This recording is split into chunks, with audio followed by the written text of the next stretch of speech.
Hello, আসসালামু আলাইকুম রহমতুল্লাহ। সুপ্রিয় শিক্ষার্থীবৃন্দ, আশা করি তোমরা সবাই ভালো আছো। আমরা পড়তেছি অষ্টম শ্রেণীর বিজ্ঞান বইয়ের প্রথম অধ্যায় প্রাণী জগতের শ্রেণীবিন্যাস। এই চ্যাপ্টারের উপর এর আগে আমরা একটা পর্ব শেষ করেছি এবং এটা আমাদের দ্বিতীয় পর্ব। প্রথম পর্বে আমরা কতটুকু পড়েছিলাম? প্রথম পর্বে আমরা এই যে এমসিকিউ সলভ করছিলাম এবং নিডারিয়া পর্যন্ত শেষ করেছিলাম। আজকের পর্বে আমরা প্লাটিহেলমিনথিস থেকে শুরু করে নেমাটোডা, প্লাটিহেলমিনথিস, এরপরে অ্যানেলিডা, দেন আর্থ্রোপোডা, এতটুকু পড়বো এবং এইখান থেকে যতগুলো এমসিকিউ আসছে সব এমসিকিউ আমরা সলভ করে ফেলবো। হ্যাঁ, ঠিক আছে। এবং এই যে আমরা আজকে হচ্ছে ছন্দ লেখে নিয়ে আসছি, ঠিক আছে, যেই ছন্দগুলো দিয়ে আমরা ইজিলি এক্সাম্পলগুলো মনে রাখতে পারবো। এবং আমাদের এই পর্বগুলোর দুইটা জিনিস সবচেয়ে বেশি ইম্পর্টেন্ট, একটা হচ্ছে পর্বগুলোর বৈশিষ্ট্য, আর হচ্ছে উদাহরণ। উদাহরণ থেকে এমসিকিউ 100% আসবে, আর বৈশিষ্ট্যগুলো তোমার হচ্ছে সৃজনশীলে লেখা লাগবে। ঠিক আছে, মনোযোগ দিয়ে পড়া লাগবে। তোমার কাজ কি? তোমার কোনো কিছু করা লাগবে না, তুমি জাস্ট ক্লাসটা একটু দেখবা কষ্ট করে, আর হচ্ছে এই দুই কালারের হাইলাইটার নিবা। কোন কোন কালার? যারা ফার্স্ট ক্লাস না করে এই ক্লাসে চলে আসছো, আগে ফার্স্ট ক্লাস করবা, ঠিক আছে, তাহলে অনেক কিছু ক্লিয়ার হয়ে যাবে। তাহলে এই দুই কালারের হাইলাইটার নিয়ে জাস্ট তুমি ক্লাসের দিকে অটো শুধুমাত্র তাকায় থাকো, তুমি অটো বুঝতে পারবে, ঠিক আছে। আচ্ছা, আমরা কি পড়তেছি? আমরা পড়তেছি হচ্ছে পর্বগুলো। পর্বগুলো কি? অ্যানিমেলিয়া জগৎকে নয়টা, নয়টা কি এটা না, 1 2 3 4 5 6 7 8, হ্যাঁ, অ্যানিমেলিয়া জগৎকে 9টা পর্বে ভাগ করা হয়, তাই না? তার ভিতরে পরিফেরা, নিডারিয়া আমরা গত ক্লাসে পড়ে খাচ্ছি। পরিফেরা আর নিডারিয়া। আজকের ক্লাসে আমরা প্লাটিহেলমিনথিস, নেমাটোডা, অ্যানিডা, আর্থ্রোপোডা পড়বো, ঠিক আছে। আচ্ছা, তাহলে চলো শুরু করি আমরা আমাদের পড়াশোনা। প্লাটিহেলমিনথিস নামটা কেমন জানো না? প্লাটিহেলমিনথিস, প্লাটিহেলমিনথিস নামটা একটু কেমন জানো তো? এই নামের প্রথম অংশ প্লাটি, প্লাটি, প্লাটি অর্থ হচ্ছে চ্যাপ্টা, চ্যাপ্টা, চ্যাপ্টা। চ্যাপ্টা বলতে কি বোঝায় বলো তো? এই কলমটা কি? গোল। এই হাত কি? হাতটা কি চ্যাপ্টা না? হাতটা এভাবে ধরো তুমি, চ্যাপ্টা। তো এই প্লাটিহেলমিনথিস পর্বের যারা আছে, যে সকল প্রাণী আছে, এরা হচ্ছে চ্যাপ্টা। হ্যাঁ, এখন প্লাটি মানে হচ্ছে চ্যাপ্টা, আর হেলমিনথিস, হেলমিনথিস মানে হচ্ছে কৃমি, কৃমি। এখন কৃমি বলতে কি বুঝো? কৃমি বলতে কি বুঝো? আমরা কি কৃমির ওষুধ খাই না প্রত্যেক বছর? কিন্তু আমাদের স্কুলেই দেয়, স্কুল মাদ্রাসাতে কিন্তু দেয় প্রত্যেক বছর। এইটা হচ্ছে সেই কৃমির কথা বলতেছে। হ্যাঁ, এখন কৃমি বলতে তোমাকে আমি কোশ্চেন করলাম যে ভাইয়া বলো, কৃমি কি শুধুমাত্র আমাদের দেহের ভিতরে থাকে? আমাদের দেহের বাহিরে থাকে না কৃমি? কৃমি কি শুধুমাত্র আমাদের দেহের ভিতরে থাকে? কৃমি আমাদের দেহের বাহিরে থাকে না? যখন এটা পড়বা এই জিনিসটা ক্লিয়ার হবে। আচ্ছা, এই দুটি শব্দ থেকে প্লাটিহেলমিনথিস শব্দটা এসেছে। তার মানে প্লাটিহেলমিনথিস শব্দের অর্থ কি? চ্যাপ্টা কৃমি। যত চ্যাপ্টা কৃমি আছে সবই প্লাটিহেলমিনথিস পর্বের অন্তর্ভুক্ত, ঠিক আছে। ওকে, আচ্ছা, এই পর্বের প্রাণীদের জীবনযাত্রা বৈচিত্র্যময়। এই পর্বে বহু প্রজাতি বহিঃপরজীবী বা অন্তঃপরজীবী হিসেবে অন্য জীবদেহের বাহিরে বা ভিতরে বসবাস করে। কি বলছে এই লাইনে? অন্য জীবদেহের বাহিরে বা ভেতরে বসবাস করে। তার মানে আমি এইমাত্র কোশ্চেনটা করলাম যে হচ্ছে কৃমি কি শুধুমাত্র আমাদের দেহের ভিতরে থাকে, দেহের বাইরে থাকে না? তার মানে কৃমি আমাদের যে দেহের ভিতরে থাকে শুধু এমন না, কৃমি আমাদের দেহের ভিতরে থাকে, দেহের বাইরেও থাকে, ঠিক আছে, সিম্পল, ইজি। আচ্ছা, এরপরে তবে কিছু প্রজাতি মুক্তজীবী হিসাবে স্বাদু পানিতে, স্বাদু পানি বলতে কি বোঝাইছিলাম? এই যে আমাদের আশেপাশে যে পুকুর, নদী, নদী না, এই খাল, বিল, এগুলোর ভিতরে যে পানি সেগুলো হচ্ছে স্বাদু পানি, নদীও বলা চলে।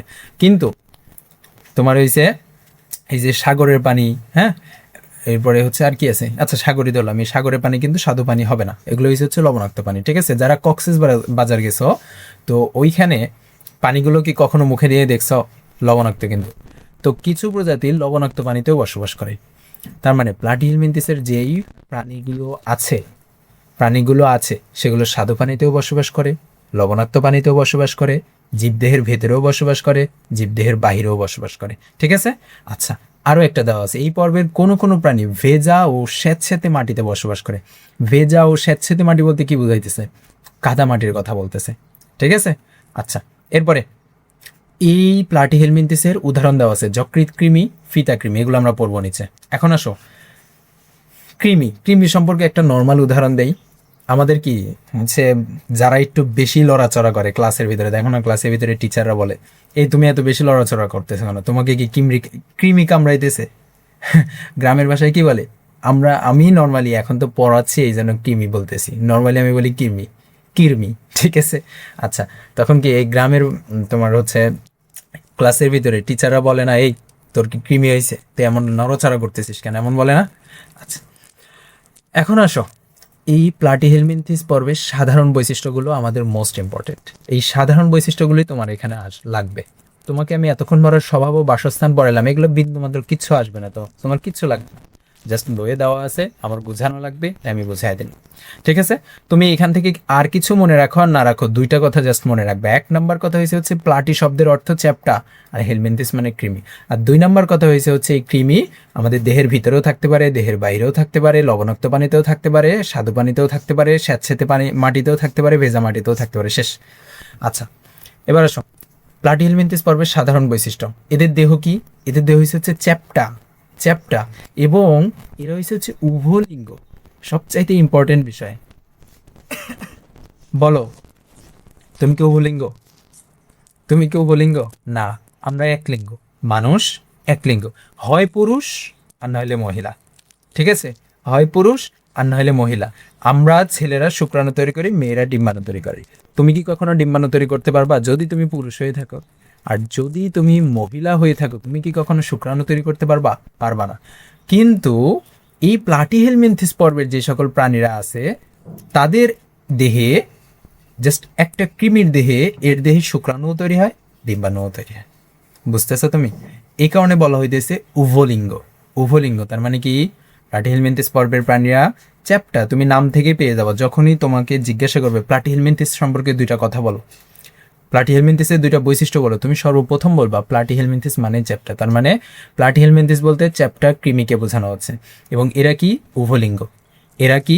বহিঃপরজীবী হইতে পারে, অন্তঃপরজীবী হইতে পারে, মানে দেহের ভিতরেও থাকতে পারে, দেহের বাহিরেও থাকতে পারে। দেখো, সাধারণ বৈশিষ্ট্য কিন্তু এই উদাহরণটাও দেওয়া আছে। আচ্ছা, এরপর দেহ পুরু কিউটিকল দিয়ে আবৃত। এই প্লাটিহেলমিনথিস পর্বের যেসব প্রাণী আছে, তাদের দেহটা হচ্ছে মোটা স্তরের কিউটিকল দিয়ে আবৃত, ঠিক আছে। দেহের চোষক ও আংটা থাকে। এদের মুখ যে আছে, এই মুখটা হচ্ছে চোষকের মতো, ঠিক আছে। তার মানে ধরো তোমার পেটের ভিতরে কৃমি আছে, হ্যাঁ, তো এই কৃমি তোমার দেহ থেকে খাবার খাচ্ছে, তোমার পেটের ভিতর থেকে খাবার খাচ্ছে। কিভাবে খাচ্ছে? এই চোষক বা মুখ দিয়ে সে বিভিন্ন অঙ্গের ভিতরে থেকে খাবারটা বাহির করে নিচ্ছে, ঠিক আছে। আচ্ছা, এখন একটা উদাহরণ দেখি, কৃমি পড়াইতেছি, কৃমিটাকে একটু না দেখাইলে হয় না, দেখায় দেই একটু, সাউন্ড অফ করে দিই। হ্যাঁ, এই যে আপনারা কি কলিজা খান না? মুরগির কলিজা খাইছেন কখনো? মুরগির কলিজা খাইছেন? কলিজার কালারটা কি এরকম না? এই কলিজার ভিতরে দেখেন একটা কৃমি থাকে, এটাকে বলা হচ্ছে যকৃৎ কৃমি। যকৃতের ভিতর বা কলিজার ভিতরে যে কৃমি থাকে তাকে বলা হইতেছে হচ্ছে যকৃৎ কৃমি। দেখো তো, যকৃৎ কৃমি, এটা পাতার মতো চ্যাপ্টা না? এটা কি পাতার মতো চ্যাপ্টা না? চ্যাপ্টাকে হে, তার মানে কলিজা খাওয়ার ক্ষেত্রে খুবই সাবধান, ঠিক আছে, এর ভিতরে এই কৃমি থাকতে পারে। আচ্ছা, দেহের চোষক ও আংটা থাকে। এর পরের উদাহরণটা, দেহের শিখা অঙ্গ নামে বিশেষ অঙ্গ থাকে, এগুলো রেচন অঙ্গ হিসেবে কাজ করে। এই প্লাটিহেলমিনথিস পর্বের প্রাণীদের দেহে শিখা অঙ্গ নামে বিশেষ অঙ্গ থাকে, এগুলো হচ্ছে রেচন অঙ্গ হিসেবে কাজ করে। তোমরা প্লাটিহেলমিনথিস পড়তেছো এখন, এরপরে পড়বা নেমাটোডা, তারপরে মলাস্কা, এই সবগুলারই দেখবা যে রেচন অঙ্গটা উল্লেখ করছে, রেচন অঙ্গ, ঠিক আছে। তার মানে এদের দেহে যে রেচন অঙ্গটা আছে সেটাকে কি বলা হয়? শিখা অঙ্গ। আচ্ছা, তুমি বলো আমাদের দেহে রেচন অঙ্গ কোনটা? আমাদের দেহের প্রধান রেচন অঙ্গ কোনটা? আমরা মানুষ, আমাদের দেহের প্রধান রেচন অঙ্গ কোনটা? এখন তুমি বলবা যে ভাইয়া রেচনই তো বুঝি না, রেচন অঙ্গ তো পরের কথা। রেচন হচ্ছে আমাদের দেহের যে রক্ত আছে, এই রক্ত থেকে তোমার যে বর্জ্য, রক্তের মাধ্যমে কিন্তু আমাদের দেহের যে বর্জ্যগুলো আছে, এই বর্জ্যগুলো তোমার হচ্ছে প্রবাহিত হয়, ঠিক আছে। তো এই রক্ত থেকে বর্জ্যগুলো আলাদা করার প্রয়োজন হয়, এই আলাদা করে হচ্ছে এই রেচন অঙ্গ, ঠিক আছে। সোজা কথায় আমি যদি বলি তোমাকে, কিডনি। আমাদের দেহের রেচন অঙ্গের নাম কি? কিডনি। রেচন অঙ্গের নাম কি? কিডনি। সেমভাবে প্লাটিহেলমিনথিস পর্বের রেচন অঙ্গের নাম কি? প্রাণীদের রেচন অঙ্গের নাম কি? শিখাঙ্গ। কি? শিখাঙ্গ। খুবই ইম্পর্টেন্ট এই শিক্ষা অঙ্গ। এই শিক্ষা অঙ্গ তুমি একটু পরে এমসিকিউ সলভ করতে যাও, দেখবা খালি শিক্ষা অঙ্গ নিয়ে কোশ্চেন, খালি শিক্ষা অঙ্গ নিয়ে কোশ্চেন। তার মানে শিক্ষা অঙ্গ কি? রেচন অঙ্গ। কাদের? প্লাটিহেলমিনথেসের। তোমাকে যদি আমি কোশ্চেন করি এভাবে যে ভাইয়া বলো যকৃৎ কৃমির রেচন অঙ্গের নাম বলো, তুমি কি বলবা? শিক্ষা অঙ্গ। তোমাকে আমি যদি কোশ্চেন করি ভাইয়া ফিতা কৃমির রেচন অঙ্গের নাম কি, তুমি কি বলবা? শিক্ষা রেচন অঙ্গ। আচ্ছা, এরপরে আসো, এরপরের বৈশিষ্ট্যটা কি দিছে? পৌষ্টিকতন্ত্র অসম্পূর্ণ বা অনুপস্থিত। পৌষ্টিকতন্ত্র অসম্পূর্ণ বা অনুপস্থিত। এখন তুমি আমাকে বলবে ভাইয়া পৌষ্টিকতন্ত্রই তো বুঝি না। ঠিক আছে, বুঝো না, আমি আগে বলি। তুমি খাবার খাও না? কিসের মাধ্যমে খাবার খাও? মুখের মাধ্যমে খাও। মুখ থেকে ইসোফেগাসের মাধ্যমে তোমার যায় কোথায়? পেটে। পেটের ভিতরে এটা পরিপাক হয়, পরিপাক হওয়ার মাধ্যমে তোমার পিছনের ছিদ্র দিয়ে বাইরে হয়ে যায়, ঠিক আছে, কি মল হিসাবে। তো এই যে মুখ থেকে একদম অ্যানাস, অ্যানাস পর্যন্ত, অ্যানাস বুঝো? বোঝার দরকার নেই, গুগলে সার্চ করে দেখো, ঠিক আছে। তো এই মুখ থেকে অ্যানাস পর্যন্ত অংশটাকে বলতেছে যেই যেই অঙ্গ এর ভিতরে আসতেছে। প্রথমে মুখ আসতেছে, তারপরে ইসোফ্যাগাস আসতেছে, তারপর পেট মানে কি বলে ওইটাকে, পাকস্থলী আসতেছে। তো এই পুরোটাকে বলা হইতেছে হচ্ছে পৌষ্টিকতন্ত্র, ঠিক আছে। তো আমাদের যেরকম পৌষ্টিকতন্ত্র আছে মুখ থেকে শুরু করে একদম অ্যানাস পর্যন্ত, বা পায়ুপথ পর্যন্ত, তাদের এই পৌষ্টিকতন্ত্রটা অসম্পূর্ণ বা অনুপস্থিত হয়, একদমই নাই পৌষ্টিকতন্ত্রটা, আর না হলে আছে কিন্তু পুরাটা নাই। বোঝা গেছে? পৌষ্টিকতন্ত্র অনুপস্থিত। মোস্ট ইম্পর্টেন্ট বিষয় এক্সাম্পল। আমি সবসময় বলতেছি এই চ্যাপ্টারের সবচাইতে ইম্পর্টেন্ট বিষয় হচ্ছে এই উদাহরণ। পরীক্ষার হলে তুমি রিডিং করে গেছো, এটা কখনোই টিচার দেখতে যাবে না। টিচার দেখবে তোমাকে এরকম উদাহরণগুলো দিয়ে দিবে, দিয়ে তোমাকে বলবে যে এমসিকিউর অ্যান্সার করো, ঠিক আছে। পরীক্ষা হলে কখনোই টিচার দেখতে আসবে না তোমার বই কতটুকু তুমি পড়ছো, তোমাকে তোমার এমসিকিউর মাধ্যমে অ্যান্সার করা লাগবে, সোজা বাংলা কথায়, ঠিক আছে। আর এমসিকিউ কোথায় থেকে করে? এমসিকিউ কি এরকম প্রত্যেকটা লাইন থেকে করে? না, এমসিকিউ এই যে উদাহরণগুলো থেকে করবে। আর এই সাধারণ বিশিষ্ট থেকে দিয়ে দিবে ওই যে প্লাটিহেলমিনথেস পর্বের রেচন অঙ্গের নাম বলো, শিক্ষা অঙ্গ, ঠিক আছে। তার মানে প্লাটিহেলমিনথেস পর্বে আমরা কয়টা বৈশিষ্ট্য বললাম?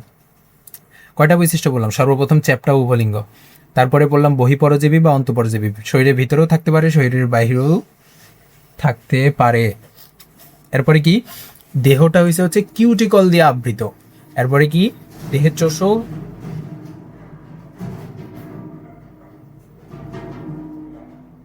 মহান গাড়ি যাইতেছে। এরপরে হচ্ছে দেহে চোষক বা আংটা থাকে। এরপরে কি? রেচন অঙ্গ হিসেবে শিক্ষা অঙ্গ থাকে। আর কি? পৌষ্টিকতন্ত্র অসম্পূর্ণ বা অনুপস্থিত। তার মানে আমরা কি পড়ছি? প্লাটিহেলমিনথেস। প্লাটিহেলমিনথেস নামটাও যেরকম বড়, এর বৈশিষ্ট্য সংখ্যাও বেশি। 6টা বৈশিষ্ট্য আছে এটার মধ্যে, ঠিক আছে, 6টা বৈশিষ্ট্য আছে। আচ্ছা, শেষ, প্লাটিহেলমিনথেস শেষ। প্লাটিহেলমিনথেস কি আর কিছু? আচ্ছা, এই জিনিসটা দেখায়নি, ফিতা কৃমি দেখছো নি? কত বড়, কত বড় ফিতার মতো। ফিতা কি বুঝো? ফিতা কি বুঝো? ওই দেখানো জমি মাপার সময় বিশাল একটা সুতার মতো ইয়ে দিয়ে মাপতেছে, সেটা হচ্ছে ফিতা, ঠিক আছে। আচ্ছা, আর চোষকটা দেখানো হয়নি না, চোষকটা দেখায় দেয় একটু। এই যে দেখো, এইটা হচ্ছে একটা ফিতা কৃমি। এইটার যে মুখ, এই যে মুখ, এই মুখটা চোষকের মতো, ঠিক আছে, বোঝা গেছে। একটা প্লাটিহেলমিনথেসই পড়াইলাম কতক্ষণ ভরা? 10 মিনিট ভরা একটা প্লাটিহেলমিনথেসই পড়াইছি, 10 মিনিটের বেশি। এবার আসো নেমাটোডা।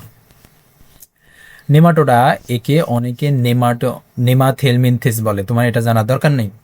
নেমাটোডার এইখানে নেমা অর্থ হচ্ছে সুতা। নেমা অর্থ কি? নেমা অর্থ হচ্ছে সুতা। সুতা, চিকন সুতা আছে না, কাপড় টাপড় সেলাই করে, এই টাইপের সুতা, ঠিক আছে। এখানে এত কিছু পড়ার দরকার নেই, এগুলো আমার আসবে না কখনোই। তুমি জাস্ট জানবে এখান থেকে নেমা অর্থ সুতা। তার মানে প্লাটিহেলমিনথেসের প্লাটি অর্থ চ্যাপ্টা, নেমা অর্থ সুতা, ঠিক আছে। আচ্ছা, এই পর্বের অন্তর্গত হচ্ছে কৃমি। প্লাটিহেলমিনথেস পর্বের অন্তর্গত কারা? কৃমি। আবার এই পর্বের অন্তর্গত হয়েছে কৃমি।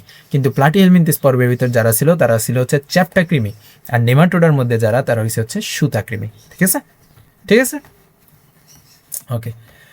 এই পর্বের এক্সাম্পল কি? এই নেমাটোডা পর্বের এক্সাম্পল কি?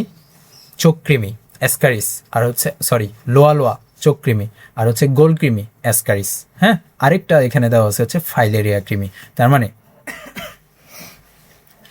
নেমাটোডার মধ্যে 3টা কৃমির উদাহরণ দেওয়া আছে, খুবই সুন্দর করে মুখস্থ করা লাগবে। গোল কৃমি, ফাইলেরিয়া কৃমি, চোখ কৃমি। চোখ কৃমিকে ইংরেজিতে বা এটার বৈজ্ঞানিক নাম হয়েছে হচ্ছে লোয়া লোয়া, আর গোল কৃমির বৈজ্ঞানিক নাম হয়েছে হচ্ছে অ্যাসকারিস। ঠিক আছে, অ্যাসকারিস। 3টা কৃমি পড়ছি, গোল কৃমি, ফাইলেরিয়া, চোখ কৃমি। ইংরেজিটাও মুখস্থ করা লাগবে। আচ্ছা, চোখ কৃমি দেখো, চোখের ভিতরে যে কৃমি, এই যে দেখতেছ, এই যে দেখতেছ, এটাই হচ্ছে চোখ কৃমি, চোখের ভিতরেই একদম। আর গোল কৃমি বা হচ্ছে অ্যাসকারিস, এই যে ইনাকে আমি কি বলবো, ডক্টর ঝটকা বলবো, মোটু পাতলুর ভিতরে ডক্টর ঝটকা বলা চলে। তো ওনার হাতে দেখো, এগুলো হচ্ছে অ্যাসকারিস বা হচ্ছে গোল কৃমি। ঠিক আছে, ঠিক আছে, ঠিক আছে। আচ্ছা, এদের দেহ কি নলাকার ও পুরু ত্বক দ্বারা আবৃত। পুরু ত্বক দ্বারা আবৃত, এটা তোমার মনে রাখার দরকার নাই, তুমি মনে রাখো কি দেহ নলাকার, নলের মতো। নল বলতে কি, এই কলমের মতো। দেহটা কি কলমের মতো গোল, চিকন, লম্বা। ঠিক আছে। পৌষ্টিকনালী সম্পূর্ণ, মুখ থেকে পায়ুছিদ্র উপস্থিত। পৌষ্টিকনালী সম্পূর্ণ, আর প্লাটিহেলমিনথিসের ক্ষেত্রে কি ছিল, পৌষ্টিকনালী অসম্পূর্ণ বা অনুপস্থিত। তার মানে এই নেমাটোডার মধ্যে যত প্রাণী আছে তাদের মুখ থেকে পায়ুছিদ্র পর্যন্ত সব উপস্থিত। ঠিক আছে। আচ্ছা, এদের শ্বসনতন্ত্র ও সংবহনতন্ত্র অনুপস্থিত। শ্বসনতন্ত্র কি, তুমি নিঃশ্বাস নিতেছ, নিঃশ্বাস ছাড়তেছ, তোমার এইখানে কি ফুসফুস আছে, ফুসফুস, নিঃশ্বাসটা নিতেছ, শ্বাস প্রশ্বাস যাইতেছে ফুসফুসে। ঠিক আছে, আর হার্টের মাধ্যমে ফুসফুসে যাইতেছে। আচ্ছা, ঠিক আছে। তো হার্টের মাধ্যমে বললাম, সরি, ওটা ভুল হয়েছে, শ্বসনতন্ত্র। তাহলে হয়েছে হচ্ছে এই যে নিঃশ্বাস নিলা, ফুসফুসে যাইতেছে, তারপরে আবার ব্যাক আসতেছে, এইটা হচ্ছে শ্বসনতন্ত্র। তাহলে এই নেমাটোডার ভিতরে যারা আছে তাদের শ্বসনতন্ত্র নাই। এবার আসে সংবহনতন্ত্র। আমাদের দেহের ভিতরে রক্ত কি হইতেছে, সারা দেহে প্রবাহিত হইতেছে না, যেই তন্ত্রের মাধ্যমে প্রবাহিত হইতেছে এই রক্ত, তাকে বলা হইতেছে হচ্ছে সংবহনতন্ত্র, রক্ত সংবহনতন্ত্র। ঠিক আছে। তো তাদের দেহে এরকম সংবহনতন্ত্র নাই। আর এরা কি এক লিঙ্গ, আমাদের মানুষের মতো, তার মানে কি নর্মাল। ঠিক আছে, অ্যাডনর্মাল না। এরপরে হচ্ছে দেহ অনাবৃত, প্রকৃত সিলম নেই। সিলম নেই, এগুলো তোমার জানা লাগবে না। দেহ অনাবৃত, এটাও জানা লাগবে। তার মানে এইটার ভিতরে তুমি কয়টা এক্সাম্পল পড়বা, জাস্ট এই নেমাটোডদের সাধারণ বৈশিষ্ট্য তুমি এই একটা পড়বা, 2টা পড়বা, 3টা পড়বা, এই 3টা পড়বা নোট। ঠিক আছে, ঠিক আছে, ওকে। নেমাটোডা শেষ। আর এক্সাম্পল তো ভাই বললামই, এক্সাম্পল নিয়ে কোনো কথা হবে না, এক্সাম্পল মারাত্মক, মারাত্মক ইম্পর্টেন্ট। এবার আসো অ্যানেলিডা।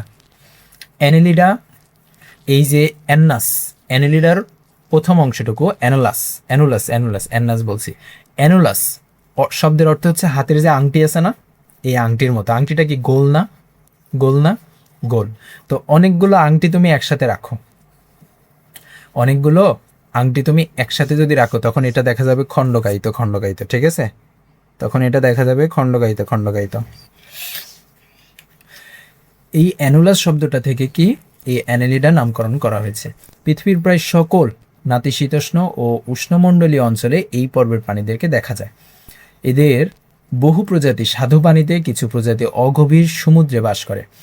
এই পর্বের বহু প্রাণী স্যাঁতসেঁতে মাটিতে বসবাস করে, কিছু প্রজাতি পাথর ও মাটিতে গর্ত খুঁড়ে বসবাস করে। এই শেষ লাইনটা একটু দেখা লাগবে, হ্যাঁ, পাথর ও মাটিতে গর্ত খুঁড়ে বসবাস করে। কোন পর্বের প্রাণী? তুমি আমাকে বলো। কেঁচো, কেঁচো দেখছো না, মাটি একদম মাটির ভিতরে গর্ত খুঁড়ে খুঁড়ে কিন্তু থাকে, এবং উপরের দিকে মাটি পাঠায় দেয়, তখন দেখবা যে হয়েছে চিকন চিকন জিলাপির মতো, দেখবা যে হচ্ছে মাটির উপরে হয়ে থাকে। হ্যাঁ, মানে যেখানে ওরা গর্তটা করে তার উপরে দেখবা জিলাপির মতো পেঁচা পেঁচা মাটি উঠে আছে, তাই না? আচ্ছা, তো পাথর বা মাটি খুঁড়ে বসবাস করে কারা? অ্যানেলিডরা, অ্যানেলিডা পর্বের প্রাণীরা। এই পর্বে এখানে 3টা বৈশিষ্ট্য আছে। এদের দেহ নলাকার বা খণ্ডকায়িত। তুমি মনে রাখবা অ্যানেলিডার তোমার হচ্ছে প্রাণীর নাম কি, আমি তোমাকে দেখাই দিতেছি হচ্ছে কেঁচো। এই যে কেঁচো, কেঁচো চিনো, কেঁচো চিনো, আমাদের গ্রামের ভাষায় বলা হয়েছে চেরা। ঠিক আছে, এটা দিয়ে মাছ ধরে, এইটাকে ওই বড়শিতে কীভাবে কীভাবে যেন গাঁথে। ঠিক আছে, দেখতে যদি একটু আচ্ছা, যাই হোক, দেহ নলাকার ও খণ্ডকায়িত। দেখো এই দেহটা কি চিকন নলের মতো না, নলের মতো। এবং খণ্ডকায়িত বলতেছে কেন? ওই যে বলছি না, অনেকগুলো আংটি একসাথে রাখলে মাঝখানে মাঝখানে মনে হবে না যে এইটা একটা, ধরো অনেকগুলো আংটি তুমি একসাথে রাখলা, একটা চিকন কলমের মতো দেখা যাইতেছে তখন, কিন্তু মাঝখানে মাঝখানে দেখে মনে হবে না যে এখানে খণ্ড খণ্ড খণ্ড খণ্ড করা, এরকম মনে হবে না? তো এই যে কেঁচোটা, তুমি কখনো কেঁচো নিজে সামনাসামনি থেকে দেখিও, ওইটা কি দেখবে হচ্ছে এরকম আংটি, মনে হয় যে অনেকগুলো আংটি একসাথে রাখা হয়েছে এবং খণ্ড খণ্ড খণ্ড খণ্ড হয়ে আছে। ঠিক আছে, আচ্ছা, তার মানে দেহ নলাকার ও খণ্ডায়িত, দেহ নলাকার ও খণ্ডায়িত। আচ্ছা, আমাদের রেচনাঙ্গ কি ছিল? কিডনি। প্লাটিহেলমিনথিস পর্বের প্রাণীদের রেচনাঙ্গ কি ছিল? শিখা অঙ্গ। এখন তুমি পড়বা অ্যানেলিডদের রেচনাঙ্গর নাম হচ্ছে নেফ্রিডিয়া। অ্যানেলিডদের রেচনাঙ্গের নাম কি? নেফ্রিডিয়া। অ্যানেলিড দন্তন্নতে নেফ্রিডিয়া, অ্যানেলিড দন্তন্নতে নেফ্রিডিয়া। ঠিক আছে, অ্যানেলিড দন্তন্নতে নেফ্রিডিয়া। আচ্ছা, প্রতিটি খণ্ডে সিটা থাকে, জোকে থাকে না।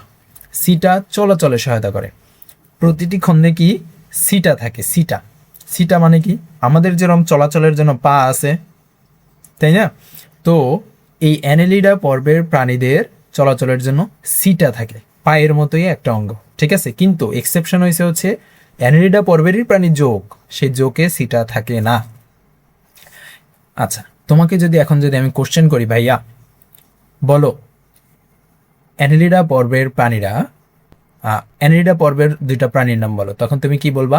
কেঁচো ও জোক। এরপরে তোমাকে আমি বললাম অ্যানেলিডা পর্বের সাধারণ বৈশিষ্ট্যগুলোর নাম বলো, তখন তুমি কি বলবা?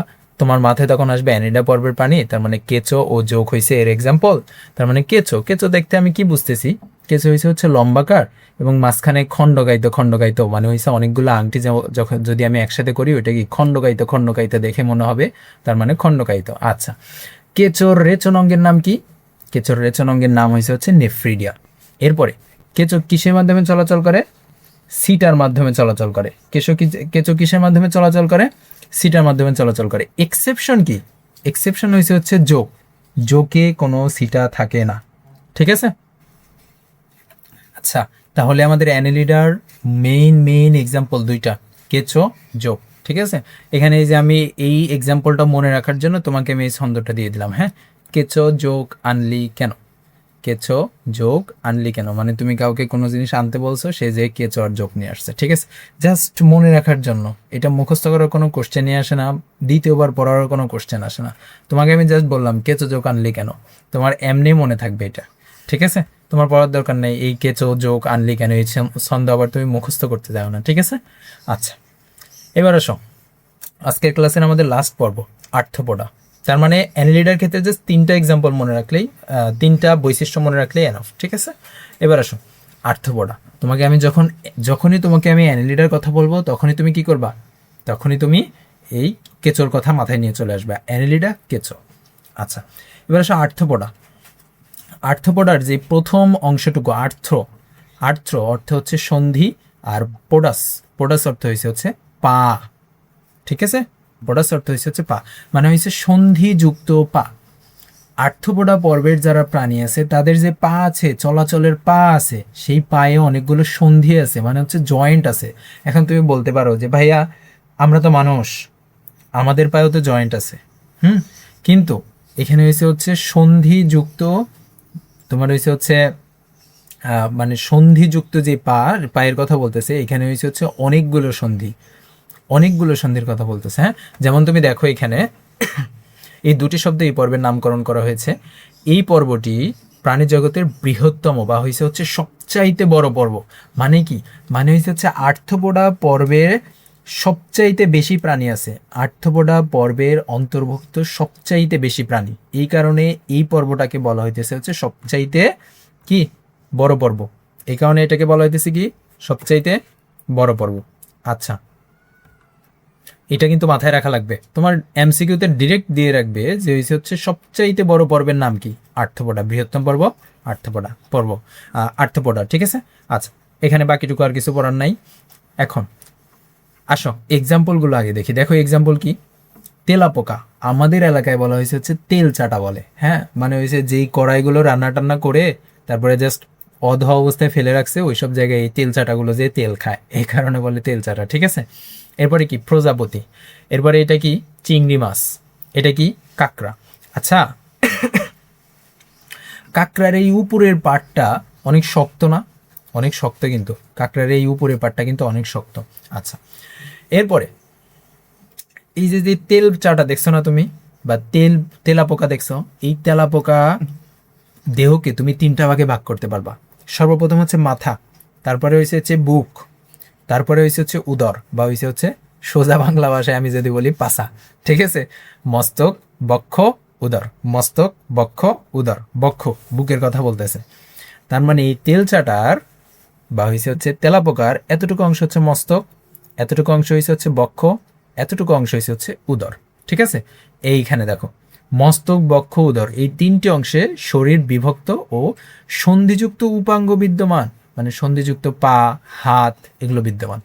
ঠিক আছে, ঠিক আছে, ওকে। তাহলে এটা গেল। এরপরে মাথায় একজোড়া পুঞ্জাক্ষী বা অ্যান্টেনা থাকে। মাথায় একজোড়া পুঞ্জাক্ষী বা অ্যান্টেনা থাকে। অ্যান্টেনা কি তুমি বলতে পারো না। অ্যান্টেনা হচ্ছে এক জোড়ার কথা বলছে, তার মানে হচ্ছে দুইটা। অ্যান্টেনা হচ্ছে তোমরা ওই যে টিভি, আগের যুগের যে টিভিগুলো ছিল ওগুলোতে দেখবা টিভির উপরে এরকম অ্যান্টেনা থাকতো, মানে এই আমার মাথা ধরে টিভি, তো এই আমার মাথার উপরে এরকম অ্যান্টেনা থাকতো। কিন্তু ও তুমি তো দেখতে পাইতেছো না মেবি, যাই হোক। তো অ্যান্টেনা, এই যে তুমি দেখো তেলাপোকা যেটা আছে এর মুখের সামনে এই যে অ্যান্টেনা, এই যে প্রজাপতির মুখের সামনে একটা, এখানে তো এখানে এভাবে দেখানো সম্ভব না, তো এগুলোকে বলা হচ্ছে অ্যান্টেনা। ঠিক আছে, এরপরে কি একজোড়া পুঞ্জাক্ষী বিদ্যমান, পুঞ্জাক্ষী বিদ্যমান। ঠিক আছে, আচ্ছা, পুঞ্জাক্ষী বিদ্যমান দুইটা এক্সাম্পল পাইলাম। একটা হচ্ছে এদেরকে মস্তক, বক্ষ, উদর তিনটা অংশে ভাগ করতে পারবা, আরেকটা হচ্ছে মাথায় একজোড়া পুঞ্জাক্ষী বা অ্যান্টেনা বিদ্যমান। ঠিক আছে, এরপর দেহ নরম কাইটিন সম্বন্ধ শক্ত আবরণী দিয়ে আবৃত। তোমাকে আমি একটু আগে বললাম না, এই যে কাঁকড়ার যে দেহ উপরের ইয়েটা অনেক শক্ত না, বা এই যে তেলাপোকা যেটা আছে, আমার মুখ দিয়ে বারবার তেল চাটা আসতেছে কারণ আমরা তেল চাটা বলি। ঠিক আছে, তো এই যে এইটার উপরের দিকটা শক্ত। আবার তুমি এই যে ইয়া খেতে যাও, চিংড়ি মাছ খাও, চিংড়ি মাছের উপরের অংশটা দেখবা শক্ত। তো এই জায়গাগুলো কি দ্বারা গঠিত? কাইটিন দ্বারা গঠিত। কি দ্বারা? কাইটিন দ্বারা গঠিত। এখন আসো, আমাদের রেচন অঙ্গের নাম কি? কিডনি। প্লাটিহেলমিনথেসের রেচন অঙ্গের নাম কি? শিক্ষা অঙ্গ। এরপরে নেমাটোডা, অ্যানিলিডা। অ্যানিলিডদের বা কেঁচোর রেচন অঙ্গের নাম কি? কেঁচোর রেচন অঙ্গের নাম কি? নেফ্রিডিয়া। এবার আসো, আর্থ্রোপোডদের রেচন অঙ্গের নাম কি? ম্যালপিজিয়ন নালিকা। ম্যালপিজিয়ন নালিকা, ম্যালপিজিয়ন নালিকা। এই যে চারটা রেচন অঙ্গ বললাম, একটা পৃষ্ঠায় বা একটা ছোট্ট একটা নোটে সুন্দর করে লিখে নেবা। ঠিক আছে, লিখে বইয়ের ভিতরে এক জায়গায় করে রাখবা, মানে বইয়ের ভিতরে কোনো একটা পৃষ্ঠায় এটা লাগায় রাখলা এই চ্যাপ্টারের, বা টেবিলের কোনো একটা জায়গায় এটা লাগায় রাখবা। ঠিক আছে, চারটা রেচনাঙ্গর নাম। এবার আসো, দেহ রক্তপূর্ণ গহ্বর হিমোসিল নামে পরিচিত। মানে গহ্বর বলতে কি তোমরা কি জানো? গহ্বর বলতে কি? গহ্বর বলতে সোজা বাংলা ভাষায় মনে রাখবা গর্ত। গহ্বর গর্ত, গহ্বর গর্ত মনে রাখতে পারো তুমি। মানে এদের দেহের ভিতরে যেই সকল গহ্বর আছে, সেই গহ্বরগুলো যদি রক্ত দ্বারা পূর্ণ থাকে, মানে গহ্বর ধরা শরীরের ভিতরে একটা গর্ত আছে, সেই গর্তটার ভিতরে রক্ত আছে, সেইটাকে বলা হচ্ছে হিমোসিল। এটা দিয়ে কিন্তু অলরেডি এমসিকিউ আসছে, এখনই আমরা এমসিকিউ সলভ করতে যাব, এখনই তুমি দেখতে পাবো। তার মানে দেহে রক্তপূর্ণ গহ্বর হিমোসিল নামে পরিচিত। ঠিক আছে, আজকে প্রচন্ড কাশি আসতেছে। এক্সাম্পল: প্রজাপতি, চিংড়ি, আরশোলা, কাঁকড়া। আমি জানি তোমার এই এক্সাম্পল মনে রাখতে 12টা বেজে যাবে। এই যে আরশোলা দেখে অ্যানি, অ্যানি হচ্ছে একটা মেয়ে। ঠিক আছে, আরশোলা দেখে বা তেলাপোকা বা তেল চাটা যেটাই বলো, দেখো না মেয়েরা অনেকেই তেল চাটা দেখে ভয় পায়। এটা নিয়ে তো অনেক নাটক টাটকও আছে। হ্যাঁ, তো মানে এক জায়গায় একটা তেল চাটা দেখছে, আরেকজনের কোলের উপরে যা উঠে গেছে ওই মেয়ে। তেল চাটা দেখে আরেকজনের কোলের উপরে উঠে গেছে। তো এই আরশোলা দেখে অ্যানি নামের মেয়েটা চিটপটা, এই যে তার মাথাটা তা একদম ঘুরতেছে। ঠিক আছে, এই যে একদম মাথাটা তা ঘুরতেছে বন বন করে। তো এইখান থেকে আরশোলা এক্সাম্পল পাওয়া গেলা। ঠিক আছে, অ্যানিতে কি? অ্যানিতে হচ্ছে আর্থপোডা, মনে রাখবা। কালারটা চেঞ্জ করে দিই। আরশোলাতে তো আরশোলা এক্সাম্পল পাওয়া গেলা, অ্যানিতে হচ্ছে আর্থপোডা, চিততে হচ্ছে চিংড়ি, পটাংতে হচ্ছে প্রজাপতি। মনে রাখা যাইতে পারে এটার মাধ্যমে। তুমি যদি এমনি মনে রাখতে পারো আর্থপোডার এক্সাম্পল, দ্যাটস গুড, তুমি নিজেই মনে রাখো, কোনো সমস্যা নেই। আর যদি মনে না রাখতে পারো, আমার মতো যদি এরকম ছন্দ লাগে, তুমি এটা দেখতে পারো। ঠিক আছে, তাহলে এর মাধ্যমে কি হলো? আমাদের আর্থপোডা শেষ, আর্থপোডা শেষ। এখন আমি যদি একবার রিক্যাপ করে দিই কি কি পড়লাম আজকের ক্লাসে। আজকের ক্লাসে তেমন কিছুই পড়ি নাই। 4টা পর্ব পড়ছি। প্লাটিহেলমিনথিস, প্লাটি অর্থ প্লাটিহেলমিনথিস তার মানে হচ্ছে চ্যাপ্টা কৃমি। তারপরে এটা হচ্ছে নেমাটোডা, নেমাটোডা মানে কি, নেমাটোডা মানে কি, নেমাটোডা মানে হচ্ছে সুতা কৃমি, সুতার মতো যতগুলো কৃমি টিমি আছে এগুলো আছে। প্লাটিহেলমিনথিস প্রথমেই পেয়ে গেছি চ্যাপ্টার কৃমি, একমাত্র ইয়া হয়েছে হচ্ছে উভলিঙ্গ, এদের ভিতর সোজা কথা হয়েছে হচ্ছে এদের ভিতর পেনিস ভেজাইনা দুইটাই আছে, ঠিক আছে। এদের মহিলা অঙ্গও আছে, পুরুষ অঙ্গও আছে, ঠিক আছে। আচ্ছা, এরা কি বহিঃপরজীবী বা অন্তঃপরজীবী হতে পারে। এদের দেহ পুরো কিউটিকল দ্বারা আবৃত, কিন্তু আর্থ্রোপোডাদের দেহ কি দ্বারা আবৃত, আর্থ্রোপোডাদের দেহ কি দ্বারা আবৃত, কাইটিন দ্বারা আবৃত। একটা হচ্ছে কিউটিকল আর একটা কাইটিন, পেঁচ বাঁধানো যাবে না, পেঁচ বাঁধানো যাবে না। আচ্ছা, শিখাঙ্গ নামের রেচনাঙ্গ আছে, উদাহরণ যকৃৎ কৃমি, ফিতাকৃমি, ঠিক আছে। ইংলিশে কিন্তু মুখস্থ করে নেওয়া লাগবে। নেমাটোডা, নেমাটোডার ভিতরে এরকম 2-3টা ইয়ে আছে, আর কি গোলকৃমি, চোখকৃমি, আর কি ফাইলেরিয়া কৃমি। গোলকৃমিকে ইংরেজিতে বলতেছে না, ইংরেজিতে না, সাইন্টিফিক নাম হচ্ছে লোয়া লোয়া। আর সরি, চোখকৃমিকে বলতেছি লোয়া লোয়া, বারবার এখানে আমার এসে ভুল হইতেছে। আর গোলকৃমিকে বলতেছি হচ্ছে অ্যাসকারিস। অ্যানেলিডা, অ্যানেলিডা বললে আমি কেঁচোর কথা মনে করব, 3টা জিনিস মনে রাখবো। এর রেচনাঙ্গের নাম হচ্ছে নেফ্রিডিয়া, দেহ নলাকার, খণ্ডকায়িত। আচ্ছা, এদের চলার জন্য সিটা থাকে, তবে জোকে থাকে না। আর আর্থ্রোপোডা তো মাত্রই পড়লাম, শেষ। এখন আসো এমসিকিউ গুলো সলভ করে দিই। একদমই সিম্পল, এমসিকিউ সলভ করতে আমার 1 মিনিটও লাগবে না, 1 মিনিটও লাগবে না। প্লাটিহেলমিনথিস পর্বের রেচন অঙ্গ কোনটি, শিখা অঙ্গ, এইমাত্র পরে আসছি। ফিতা কৃমির রেচন অঙ্গ কোনটি, ফিতা, ফিতা, ফিতার মতো বড়, তার মানে কি ছিল, শিখা অঙ্গ বা প্লাটিহেলমিনথিস পর্বের প্রাণী। আচ্ছা, এবার হচ্ছে শিখা অঙ্গ কি হিসেবে কাজ করে, রেচন অঙ্গ, রেচন অঙ্গ হিসেবে কাজ করে। আচ্ছা, এরপর হচ্ছে প্লাটিহেলমিনথিস পর্বের প্রাণী কি নামে পরিচিত, প্লাটিহেলমিনথিস পর্বের প্রাণীরা কি নামে পরিচিত। প্লাটি মানে কি, প্লাটি মানে হচ্ছে চ্যাপ্টা, ফিতাও কিন্তু হয় চ্যাপ্টা, ফিতাও কি হয় চ্যাপ্টা, তার মানে ফিতাকৃমি। আচ্ছা, কোন প্রাণীর দেহে শিখাকোষ থাকে, শিখাকোষ থাকে কোন প্রাণীর দেহে, এখানে আমরা জানি হচ্ছে কৃমির দেহে শিখাকোষ থাকে। এখন 2 রকমের কৃমি আছে, 2 রকমের কৃমি আছে, একটা হচ্ছে প্লাটিহেলমিনথিসের ভিতরে চ্যাপ্টা কৃমি, আরেকটা কি, আরেকটা হচ্ছে গোল কৃমি, ঠিক আছে। তো এখানে ফিতা কৃমি হবে না, শিখাকোষ কাদের থাকে, ফিতা কৃমিদের থাকে। আচ্ছা, এরপরে কেঁচো কোন পর্বের প্রাণী, কেঁচো বললেই অ্যানেলিডা, কোনো কথা নেই। আচ্ছা, নেফ্রিডিয়া থাকে কাদের, কেঁচোদের, কেঁচো নেফ্রিডিয়া বলছি না। দেহ নলাকার ও খণ্ডকায়িত, দেহ নলের মতো এবং খণ্ড খণ্ড খণ্ড খণ্ড, কি হয় যোগ হবে আর নাহলে কেঁচো হবে, কেঁচো। প্রাকৃতিক লাঙ্গল কোনটি, এটা কিন্তু খুবই ইম্পর্টেন্ট একটা কোশ্চেন। প্রাকৃতিক লাঙ্গল, লাঙ্গল বুঝো, এই যে জমিতে চাষ দেয়, আগে গরু দিয়ে লাঙ্গল টানতো, তো প্রাকৃতিক লাঙ্গল হচ্ছে কেঁচো। যোগ কোন পর্বের প্রাণী বলা লাগবে, কেঁচো যোগ অ্যানেলিডা।